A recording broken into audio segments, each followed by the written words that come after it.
తండ్రి పావుగొండ పట్టమేలేటి శ్రీలము చిందాగరెడ్డి భార్యటువంటి నాకు మరి సకల సంపదలు అష్టోత్తరములు భోగవాక్యములు ఎన్నో కలిగి ఉన్నాయి స్వామి.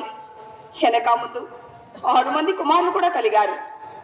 కానీ కాళ్ళు కడిగి కన్యాదానము చేయటం కానీ ఎత్తుకొని ముద్దాటుకు కానీ పుట్టింటి వారు ఒక పేరు ప్రతిష్ట నిలపడానికి కాళ్ళు కడిగి కన్యాదానము చేయటందుకు పరందున అమ్మాని పిలిపించుకోవడానికి ఒక్క ఆడబాల సంతానం కూడా కలగలేదు స్వామి.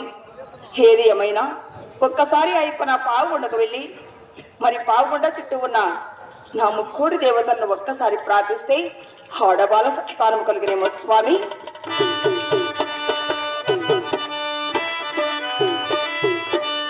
గోవింద నారాయణ వైకుంఠవాస.